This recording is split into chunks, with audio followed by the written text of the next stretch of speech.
1 2 3 4 5 6 7 8 9 10 11 11 दूनी 22, 22 यानी 22 तक मक्खियाँ हो गई। जी जी। और एक मक्खी में दानों की अगर बात करें तो 5 से 6 दाने होंगे। 1 2 3 4 5 6 7 8 9 10 11 12 13 14 15 16 17 18 19 20 21 22। ठीक है, एक बीज से 22 तक फुटा हुआ है। भाई साहब, ये बलिया यहाँ पे तोड़ के क्यों रख दिया आपने? सुनील जी, आप सोच रहे होंगे कि ये बल्ली का साइज भी अच्छा है। हाँ। इतनी साफ सुथरी बल्ली ये आपने काट के क्यों इधर लगा दी। तो मैं किसान भाइयों को कहना चाहूँगा, जो भी बीज हमें मिलते हैं उसमें कुछ करैक्टर ऐसे आ जाते हैं, अलग नस्ल के होते हैं। जहाँ हमारे खेत से जो पुराने बीज हैं वो भी उगर के ऊपर नीचे वाली जो बल्ली थी वो सारी की सारी प्योरिटी के लिए मैंने सारी कटवा के बाहर निकाल दी है। किसान भाइयों नमस्कार, मैं हूं आपका दोस्त सुनील मलिक और आप देख रहे हो अपना मनपसंद YouTube channel agriculture expert.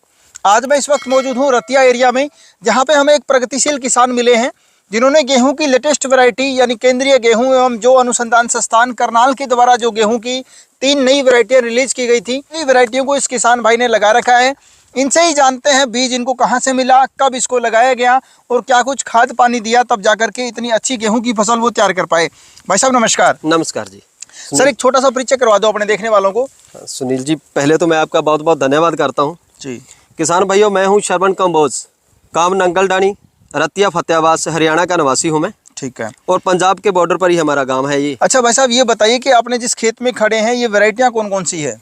Sir, जो आज आप इस फील्ड में देख रहे हो, ये प्लॉट में हम खड़े हैं, ये 370, ये 371 और 372, यानी तीनों वैरायटियां आपने एक ही क्रम में एक ही फील्ड में लगा रखी है। जी जी। और इसको अलग दिखने के लिए हमने ये बीच में से 1.5 से 2 फुट का ये गैप दिया है। ठीक है, यानी वैरायटियों के जो करैक्टर है वो मैच ना हो। जी जी सर। ठीक है, ये भी काफी अच्छी बात है। आइसोलेशन डिस्टेंस इसे कहा जाता है, यानी पृथक्करण दूरी। गेहूं का जब अपने बीज तैयार करते हैं तो उसके बीच में गैप छोड़ना होता है ताकि जो पोलिनेशन है, परागकण है, वो एक दूसरे किस्मों के मैच ना हो, जिससे जो आपकी वैरायटी है उसकी प्योरिटी बनी रहे। तो इस चीज का बखूबी ध्यान रखा गया है। अच्छा सरवण भाई साहब, आप ये बताइए कि जो गेहूं आपने जिस प्लॉट में खड़े हैं इसमें बिजाई कब की हुई है आपकी? सर, नवंबर के फर्स्ट वीक में, पहले सप्ताह में नवंबर में लगा दिया था। जी जी जी जी। और कितना बीज आपने डाला है प्रति एकड़? सर, मैं ये 5-5 किलो बीज मिला था, 370, 71 और 72 का।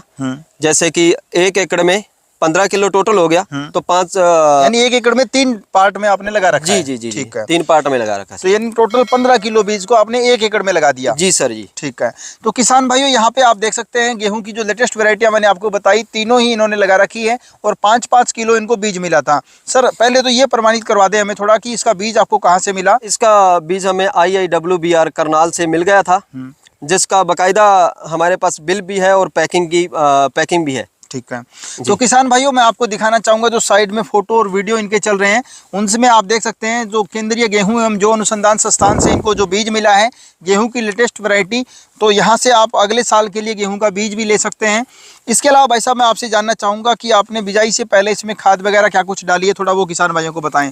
सर, जैसे कि नॉर्मली हम पहले से करते आ रहे हैं और वैसे ही सेम इसका वो रखा है मैं खाद पानी, जो DBW सीरीज की वैरायटी आई है उसमें दिया है। जैसे कि 90 केजी के हिसाब से हम फास्फोरस देते हैं और यूरिया देते हैं 3 से 4 बैग। ठीक है जी, और 3 पानी लगा चुके थे, उसके बाद बरसात हुई तो चौथा पानी लगाने की जरूरत नहीं पड़ी हमें। तो जी अभी लास्ट स्टेज पे है ये। ठीक है, अच्छा जी एक चीज़ ये बताओ कि जो केंद्रीय गेहूं एवं जो अनुसंधान संस्थान की पहले जो वैरायटियां आई जैसे 187 है, 222 या 303, उनकी थोड़ी हाइट ज़्यादा थी, तो उसमें लोजिंग की दिक्कत थोड़ी देखने को मिली। इन वैरायटियों में ऐसा कुछ आपको नजर आया? जी सर, इस वैरायटी में आपको बिल्कुल नहीं, ये लॉजिंग वाली दिक्कत आपको बिल्कुल नहीं दिखेगी। आप देख सकते हैं पूरे प्लॉट में आपको एक भी पेड़ा लॉजिंग वाला नहीं मिलेगा। ठीक है, और जो लास्ट में दूसरी 327 है वो भी हमारी लॉजिंग से बाहर है, वो भी बढ़िया है वैरायटी सर। ठीक है, अच्छा ये बताएं कि जैसे आपने 70, 71, 72 तो होगी अपने पास, इसके अलावा भी गेहूं की और कौन कौन सी किस्में आपने लगा रखी है, थोड़ा किसानों को बता दें। सर, हमारे पास DBW 327, DBW 332 जा पुराने समय से चली आ रही 303 और 187, 222 ये पुरानी वैरायटी सारी हमारे फील्ड में लगी हुई हैं। अच्छा सरवण भाई साहब, आपने बताया कि लगभग सारी वैरायटियां जो IIWBR की आपने लगा रखी हैं, अगर मैं सिर्फ बात करूं लेटेस्ट वैरायटी जैसे 370, 71 और 72 की, तो इनमें आपको क्या कुछ खास नजर आया?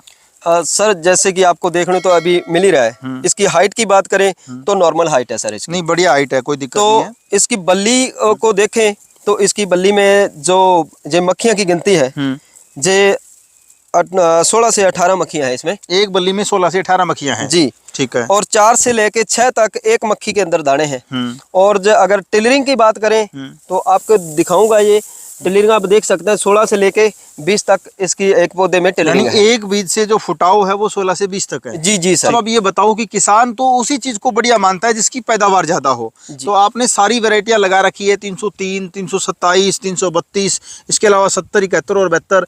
तो जो यूनिवर्सिटी बता रही है पैदावार के मामले में और एक आपके फील्ड में खड़ी है, तो आप खड़ी फसल को देखकर क्या कह सकते हैं कि पैदावार कितनी होनी चाहिए इनकी? जैसे कि सुनील जी यूनिवर्सिटी ने बताया है कि 79 से लेकर 84 क्विंटल प्रति हेक्टेयर जो उनका कहना है कि उनकी यील्ड आई है। और वैरायटियों की जी जी, इन तीनों वैरायटियों की इतनी यील्ड आई है। और हम अनुमान लगा सकते हैं कि जैसे उनसे प्लस होगी। ठीक है, यानी जो यूनिवर्सिटी कह रही है कम से कम उससे तो एडवांस ही नजर आ रही है। जी जी जी। अच्छा भाई साहब, अपने वीडियो देख करके किसी किसान भाई के मन में ये आए कि गेहूं की ये लेटेस्ट वैरायटी मैं अभी अगले साल लगाना चाहता हूं, अगर वो आपसे बीज लेना चाहे तो आप प्रोवाइड करवा दोगे? जी सर, जरूर कराएंगे।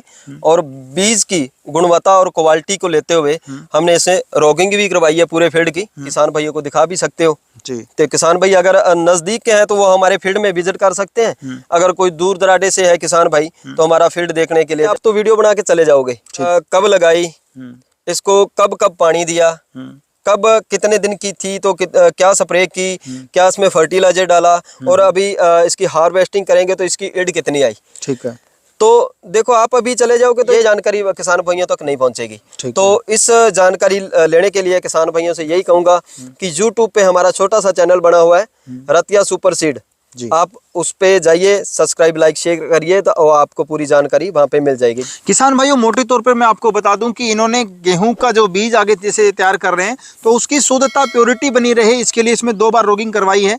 एक बार तो जब खड़ी फसल में जिस पौधे के कैरेक्टर अलग नजर आए तो उसको निकलवाया। अब फाइनल रोगिंग भी मैं आपको दिखाऊंगा। इस साइड इन्होंने जो बल्लियां हैं वो काट काट करके बाहर निकाल रखी है, यानी जो एक समान हाइट वाले पौधे नहीं थे जिसकी बल्ली छोटी या बड़ी इसे नजर आई उसको इन्होंने तोड़ के बाहर निकलवा दिया ताकि आगे किसी प्रकार की मिक्सिंग ना हो और जो बीज किसान भाइयों को मिले वो प्योरिटी, यानी जो 370 कह के दे रहे हैं तो वो 370 होना भी जरूरी है, तभी आगे इनका विश्वास बन पाएगा। तो जो पूरे भारत से इस वक्त लाखों किसान आपको देख पा रहे हैं, आप उन्हें कोई फाइनल मैसेज खेती किसानी से संबंधित देना चाहोगे? सुनील जी, मैं तो किसान भाइयों को यही कहना चाहूंगा, जो कि किसान भाई जो पुराने समय से पुरानी वैरायटी चली आई है अभी भी उसको ढोए जा रहे हैं, जो अपने खेत में लंबे समय से वही लगा रहे हैं। तो जो अभी संस्थान ने हमको नई वैरायटी दी है जो रोग के प्रति सहनशील है, जलो रुतबा नहीं आता उसमें, व्हाइट रेस्ट नहीं आता और लोजिंग वाली समस्या तो आ ही नहीं रही है। तो मैं तो किसानों को यही मैसेज देना चाहूँगा जो पुरानी वैरायटी को छोड़कर आगे की तरफ बढ़ें, क्योंकि कम समय की वैरायटी है और लोजिंग वाली समस्या भी नहीं आएगी, तो थोड़े खर्च में ज़्यादा उत्पादन ले सकते हैं। तो थोड़ा सा जो किसान साथी ने अपने को मैसेज दिया है इस बात पे जरूर गौर करें कि आप जो नए संस्थान ने बीज दिए हैं अपने को, ज़्यादा नहीं तो कम से कम 1-1 एकड़ में आप उसको ट्रायल जरूर करें। तो किसान भाइयों, उम्मीद करेंगे सरवण भाई साहब ने अपने को जो जानकारी दी आपको पसंद आएगी। अगर आपको ये वीडियो अच्छा लगे तो इसे लाइक शेयर और जाने से पहले चैनल को सब्सक्राइब जरूर कर लें। भाई साहब धन्यवाद। धन्यवाद।